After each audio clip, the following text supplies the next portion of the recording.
আসসালামু আলাইকুম। রাতের শীর্ষ সংবাদে স্বাগত জানাচ্ছি। আমি সুমনা সুমা। উচ্ছেদ হকারদের দ্রুত পুনর্বাসনের নির্দেশ প্রধানমন্ত্রীর। বাজেটে শিক্ষা ও স্বাস্থ্য খাতে বরাদ্দ বেশি থাকবে অর্থমন্ত্রী। 2027 সালের এসএসসি পরীক্ষা চলতি বছরের ডিসেম্বরে শিক্ষামন্ত্রী। ঢাকা মেডিকেলের বার্ন ইউনিটে হঠাৎ আগুন, আতঙ্কে রোগী স্বজনরা। বিএনপি ফ্যাসিবাদের রাস্তা ধরে হাঁটা শুরু করেছে জামায়াত আমির। চট্টগ্রাম বন্দরে জেট ফুয়েল ও ডিজেল নিয়ে ভিড়েছে একাধিক জাহাজ। পঞ্চগড়ে তেল পাম্পে মিছিল নিয়ে এসে ইউএনওর উপর হামলা। নিজ জেলায় বদলির সুযোগ পাচ্ছেন এমপিওভুক্ত শিক্ষকরা। ফরিদপুরে শিক্ষা কর্মকর্তার ঝুলন্ত মরদেহ উদ্ধার। বিএনপির চেয়ারম্যানের উপদেষ্টা ডাক্তার আব্দুল কুদ্দুস আর নেই। মার্কিন নৌ অবরোধের কঠোর জবাব দেওয়ার হুঁশিয়ারি দিল ইরান। বিজেপিতে যোগ দেওয়ায় 10 লাখ ফলোয়ার হারালেন রাঘব চাড্ডা। শুনছিলেন শিরোনাম, এবার বিস্তারিত। ঢাকার সড়ক থেকে উচ্ছেদ হওয়া হকারদের দ্রুত পুনর্বাসনের নির্দেশ দিয়েছেন প্রধানমন্ত্রী তারেক রহমান। এ বিষয়ে সংশ্লিষ্ট কর্তৃপক্ষকে প্রয়োজনীয় ব্যবস্থা নিতে নির্দেশ দিয়েছেন তিনি। শনিবার 25 এপ্রিল দুপুরে তেজগাঁয়ে প্রধানমন্ত্রীর কার্যালয়ে অনুষ্ঠিত এক বৈঠকে তিনি এ নির্দেশ দেন। প্রধানমন্ত্রী তারেক রহমান সংশ্লিষ্ট মন্ত্রণালয় ও প্রতিষ্ঠানের সমন্বয়ে দ্রুত বিকল্প স্থান নির্ধারণ করার নির্দেশ দিয়েছেন। তিনি বলেন, উচ্ছেদ হওয়া হকারদের এমন জায়গায় পুনর্বাসন করতে হবে যেখানে তারা স্বাচ্ছন্দ্য ও উৎসাহের সঙ্গে ব্যবসা করতে পারবেন। বৈঠকে সিদ্ধান্ত হয়েছে উচ্ছেদ হওয়া হকারদের বিকল্প জায়গার ব্যবস্থা করে দেবে সরকার। পাশাপাশি নিবন্ধনের মাধ্যমে হকারদের পরিচয়পত্র দেওয়া হবে যাতে তাদের কার্যক্রম সুশৃঙ্খলভাবে পরিচালনা করা যায়। এছাড়াও স্কুল কলেজে ক্লাস শুরু ও শেষের সময় সড়কে যানজট কমাতে প্রয়োজনীয় ব্যবস্থা নেওয়ার তাগিদ দেন প্রধানমন্ত্রী। তিনি বলেন, শিক্ষা প্রতিষ্ঠানের সামনে অনিয়ন্ত্রিত গাড়ি পার্কিং এর কারণে যানজট তৈরি হয়। এ সমস্যা সমাধানে সংশ্লিষ্ট শিক্ষা প্রতিষ্ঠানগুলোর নিজস্ব মাঠের একটি অংশ গাড়ি পার্কিং এর জন্য ব্যবহার করা যেতে পারে। বিগত সময়ের সামষ্টিক অর্থনীতি ব্যবস্থাপনায় বিএনপি সরকার সফলতা দেখিয়েছে। এবারও সেই ধারা অব্যাহত থাকবে বলে জানিয়েছেন অর্থমন্ত্রী আমির খসরু মাহমুদ চৌধুরী। তিনি বলেন, আসন্ন বাজেটে স্বাস্থ্য ও শিক্ষা খাতে বরাদ্দ বাড়াবে সরকার। শনিবার 25 এপ্রিল বিকেলে সচিবালয়ে মতবিনিময় সভায় তিনি একথা বলেন। অর্থমন্ত্রী জানান, সরকার উচ্চ মাত্রার মুদ্রা সরবরাহ বাড়িয়ে মূল্যস্ফীতি উস্কে দিতে চায় না, বরং এমন নীতি অনুসরণ করা হচ্ছে যাতে মূল্যস্ফীতি নিয়ন্ত্রণে থাকে এবং বেসরকারি খাতের উপর চাপ না পড়ে। এটি বর্তমান অর্থনৈতিক নীতির অন্যতম প্রধান নির্দেশনা। তিনি অভিযোগ করেন, অতীতে পৃষ্ঠপোষকতা ভিত্তিক রাজনীতির কারণে দেশের অর্থনীতি কিছু গোষ্ঠীর হাতে কেন্দ্রীভূত হয়েছিল। এই অবস্থা থেকে বেরিয়ে আসতে সরকার অর্থনীতির গণতন্ত্রীকরণ এর উপর জোর দিচ্ছে যাতে অর্থনৈতিক সুফল সমাজের সব স্তরে পৌঁছায়। 2027 সালের এসএসসি ও সমমানের পরীক্ষা চলতি বছরের ডিসেম্বর মাসে আয়োজনের পরিকল্পনা করছে সরকার। সেশন জট কমিয়ে শিক্ষা ব্যবস্থাকে স্বাভাবিক ধারায় ফিরিয়ে আনতেই এই সিদ্ধান্ত নেওয়া হয়েছে বলে জানিয়েছেন শিক্ষামন্ত্রী ডক্টর ইহসানুল হক মিলন। শনিবার 25 এপ্রিল সচিবালয়ে এমপিওভুক্ত শিক্ষা প্রতিষ্ঠানের শিক্ষক কর্মচারীদের বদলি নীতিমালা নিয়ে বৈঠক শেষে সাংবাদিকদের সঙ্গে আলাপকালে তিনি এই তথ্য জানান। শিক্ষামন্ত্রী বলেন, শুধু এসএসসি নয়, একইভাবে এইচএসসি পরীক্ষার সময়সূচিও এগিয়ে আনার পরিকল্পনা রয়েছে। এতে শিক্ষার্থীদের একাডেমিক ক্যালেন্ডার পুনরায় স্বাভাবিক অবস্থায় ফিরে আসবে বলে আশা করা হচ্ছে। তিনি আরো জানান, সিদ্ধান্ত বাস্তবায়িত হলে এসএসসি পরীক্ষা প্রায় 4 মাস আগেই অনুষ্ঠিত হবে, যা দীর্ঘদিনের সেশন জট সমস্যার সমাধানে সহায়ক হবে। এই উদ্যোগের ফলে ভবিষ্যতে শিক্ষার্থীদের পড়াশোনার ধারাবাহিকতা বজায় থাকবে এবং সময় মতো পরীক্ষার মাধ্যমে ফলাফল প্রকাশ করা সম্ভব হবে বলে তিনি আশা প্রকাশ করেন। ঢাকা মেডিকেল কলেজ হাসপাতালের বার্ন ইউনিটে এসির আউটডোরে অগ্নিকাণ্ডের ঘটনা ঘটেছে। আজ শনিবার বিকেলে 4:45টার দিকে এই আগুন লাগে। এ সময় হাসপাতাল চত্বরে উপস্থিত লোকজন, রোগী ও স্বজনদের মধ্যে আতঙ্ক ছড়িয়ে পড়ে। প্রত্যক্ষদর্শীরা জানান, বার্ন ইউনিটের বাইরে থাকা এসির আউটডোর মেশিনে আগুন জ্বলতে দেখা যায়। দ্রুত পরিস্থিতি নিয়ন্ত্রণে আনতে হাসপাতালের জরুরি বিভাগের দায়িত্বপ্রাপ্ত 4র্থ শ্রেণীর কর্মচারীদের সর্দার মুখলেসের নেতৃত্বে থাকা স্টাফরা অগ্নি নির্বাপন যন্ত্র ব্যবহার করে আগুন নিভিয়ে ফেলেন। হাসপাতালের এক কর্মচারী জানান, বৈদ্যুতিক যন্ত্রপাতির নিয়মিত পর্যবেক্ষণ ও রক্ষণাবেক্ষণের অভাবেই প্রায় এ ধরনের অগ্নিকাণ্ডের ঝুঁকি তৈরি হয়। বিএনপি পালিয়ে যাওয়া ফ্যাসিবাদের রাস্তা ধরে হাঁটা শুরু করেছে বলে মন্তব্য করেছেন বাংলাদেশ জামায়াতে ইসলামীর আমির ডাক্তার শফিকুর রহমান। তিনি বলেন, বিএনপির সঙ্গে আমরা একসময় একসঙ্গে মজলুম ছিলাম। আমি বিনয়ের সঙ্গে বলতে চাই, আপনারা হাজার চেষ্টা করলেও ওই আওয়ামী লীগ হতে পারবেন না, বড়জোর দুর্বল আওয়ামী লীগ হতে পারবেন। যে আওয়ামী লীগ একসময় পুরো জাতিকে নিয়ে কিংবা বিরোধী দলকে নিয়ে ব্যঙ্গ বিদ্রুপ করত, আজ তাদের কি দশা? আপনারা ঠিক একই কাজ শুরু করেছেন। তিনি সতর্ক করে বলেন, আওয়ামী লীগ তাদের পোষ্য লাঠিয়াল বাহিনী দিয়ে সমাজের বিভিন্ন স্তরে কর্তৃত্ব কায়েম করেছিল, কিন্তু আজ তাদের সেই দুর্দিনে কোনো লাঠিয়াল পাশে এসে দাঁড়ায়নি।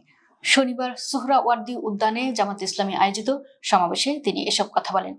ডাক্তার শফিকুর রহমান বলেন, রাষ্ট্রের মৌলিক যে সমস্ত জায়গায় পরিবর্তন দরকার সুশাসন কায়েমের জন্য। দেশের জ্বালানি সরবরাহ স্বাভাবিক রাখতে চট্টগ্রাম বন্দরে একের পর এক জাহাজ এসে পৌঁছাচ্ছে। জেট ফুয়েল ও ডিজেল সহ বিভিন্ন ধরনের জ্বালানি নিয়ে কয়েকটি ট্যাঙ্কার ইতিমধ্যে বন্দরের বহির্নোঙরে নোঙর করেছে, আর কিছু জাহাজ থেকে খালাস কার্যক্রম চলছে।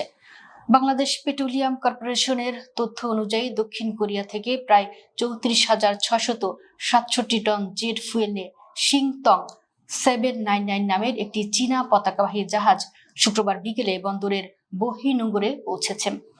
দৈনিক গড়ে প্রায় 2,500 টন চাহিদা হিসেবে এই জ্বালানি দিয়ে প্রায় 2 সপ্তাহের চাহিদা মেটানো সম্ভব হবে। এদিকে ডিজেল বহনকারী আরো দুটি বড় জাহাজ বন্দরের ডলফিন জেটিতে খালাস করছে। এর মধ্যে একটি জাহাজ তাইওয়ান থেকে প্রায় 33,400 টন ডিজেল নিয়ে এসেছে, আরেকটি সংযুক্ত আরব আমিরাতের দুবাই থেকে প্রায় 35,000 টন ডিজেল বহন করে এসেছে। পঞ্চগড়ের দেবীগঞ্জে জ্বালানি তেল বিতরণের শৃঙ্খলা ফেরাতে গিয়ে হামলার শিকার হয়েছেন উপজেলা নির্বাহী কর্মকর্তা ইউএনও সবুজ কুমার বসাক। শনিবার দুপুরে উপজেলার ভাওলাগঞ্জ ইউনিয়নের মেসার্স জান্নাতুল মাওয়া ফিলিং স্টেশনে এ ঘটনা ঘটে। এ সময় ইউএনওর নিরাপত্তার দায়িত্বে থাকা আনসার সদস্যকে মারধর করে তার সরকারি অস্ত্র কেড়ে নেওয়ার চেষ্টা করা হয় বলেও জানা গেছে। এই ঘটনায় ওই আনসার সদস্য আহত হন, তাকে উপজেলা স্বাস্থ্য কমপ্লেক্সে নেওয়া হয়েছে। জানা গেছে, জ্বালানি তেল সংকটের জন্য ওই ফিলিং স্টেশনে মোটরসাইকেল চালকদের দীর্ঘ লাইন তৈরি হয়। ফিলিং স্টেশন কর্তৃপক্ষের দাবি, লাইনে থাকা অধিকাংশ চালকের কাছে সরকারি নির্দেশনা অনুযায়ী প্রয়োজনীয় ফুয়েল কার্ড, গাড়ির রেজিস্ট্রেশন ও ড্রাইভিং লাইসেন্স ছিল না। এতে বৈধ কাগজপত্র থাকা চালকরা তেল পাচ্ছিলেন না এবং বিশৃঙ্খলা সৃষ্টি হচ্ছিল। পরিস্থিতি সামাল দিতে না পেরে কর্তৃপক্ষ ইউএনওকে জানালে দুপুর 12:30টার দিকে তিনি ঘটনাস্থলে পৌঁছান। হঠাৎ করে শতাধিক লোকের একটি মিছিল এসে ইউএনও এবং তার সঙ্গে থাকা ব্যক্তিদের উপর অতর্কিত হামলা চালায়। শিক্ষা এবং প্রাথমিক ও গণশিক্ষা মন্ত্রী ডক্টর আ.ন.ম এহসানুল হক মিলন বলেছেন, এমপিওভুক্ত শিক্ষকদের বদলি নীতিমালা হতে যাচ্ছে, সফটওয়্যার হচ্ছে। এটা হচ্ছে মূলত যারা এনটিআরসি এর মাধ্যমে নিয়োগ সুপারিশ পাচ্ছেন তারা নিজ জেলায় যাওয়ার সুযোগ পাবেন। এটা হলে মূলত যারা এনটিআরসি এর মাধ্যমে নিয়োগ সুপারিশ পাচ্ছেন তারা নিজ জেলায় যাওয়ার সুযোগ পাবেন। সফটওয়্যার এমন ভাবে ডেভেলপ করা হবে তাদের সুযোগ থাকবে নিজ জেলায় যাওয়ার। শনিবার শিক্ষা মন্ত্রণালয়ের সভাকক্ষে সফটওয়্যারের মাধ্যমে বেসরকারি শিক্ষা প্রতিষ্ঠান, স্কুল কলেজ কর্মরত এমপিওভুক্ত শিক্ষক কর্মচারী বদলি নীতিমালা 2026 সংক্রান্ত আলোচনা সভায় একথা বলেন তিনি। শিক্ষামন্ত্রী বলেন, যারা হেডমাস্টার রয়েছেন তাদেরও বদলি করা সম্ভব হবে। সফটওয়্যার অন প্রসেস আছে ও আলোচনা লেভেলে আছে। আমরা চিন্তা ভাবনা করছি এটার সম্ভাব্যতা, তারপর যাচাই বাছাই করে পরবর্তী ধাপে যাওয়া যাবে। এটা এখন প্রি ম্যাচিউর স্টেজে আছে। ফরিদপুরের ভাঙ্গায় শেখ রাজু ইসলাম নামের এক উপজেলা শিক্ষা কর্মকর্তার ঝুলন্ত মরদেহ উদ্ধার করেছে ভাঙ্গা থানা পুলিশ। শনিবার বিকেল 3টার দিকে ফরিদপুরের ভাঙ্গা পৌরসভার কোটপাড় এলাকায় মাতৃকুঞ্জ নামের একটি বহুতল ভবনের 4 তলা থেকে তার মরদেহটি উদ্ধার করা হয়। পরে পুলিশ ঘটনাস্থল থেকে মরদেহটি শ্রোতহালের জন্য মরদেহ থানায় নিয়ে যায়।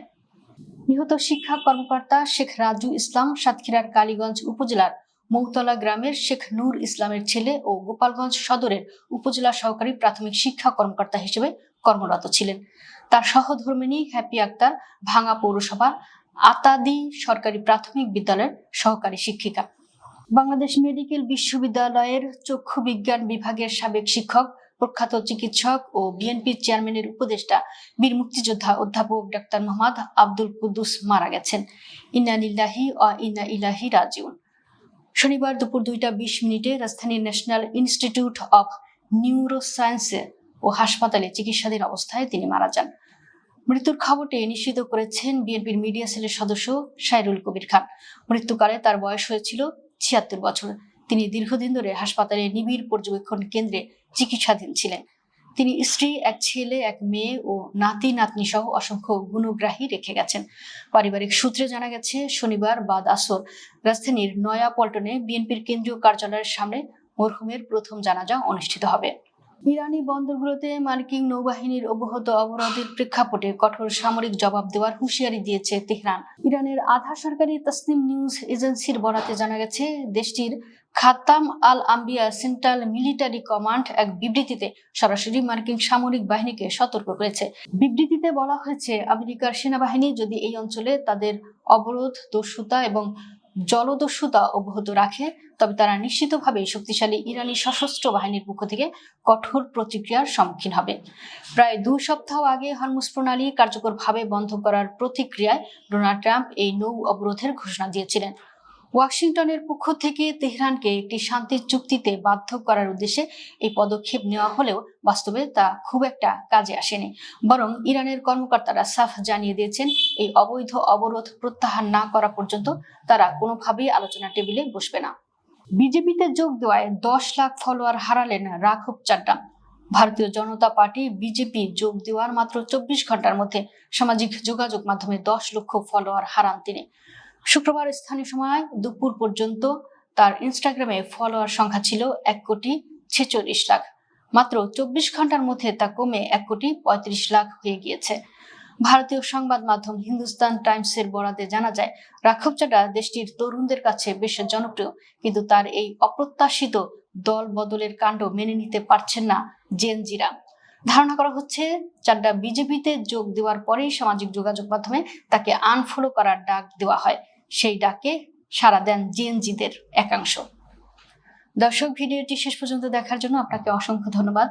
নিত্য নতুন ভিডিও পেতে আমাদের ইউটিউব চ্যানেলটি সাবস্ক্রাইব করুন এবং নিয়মিত নোটিফিকেশন পেতে বেল বাটনটি ক্লিক করুন। আমাদের ফেসবুক পেজটি ফলো করুন। এছাড়াও আমাদের ভিডিও লাইক, কমেন্ট ও শেয়ার করুন। আল্লাহ হাফেজ।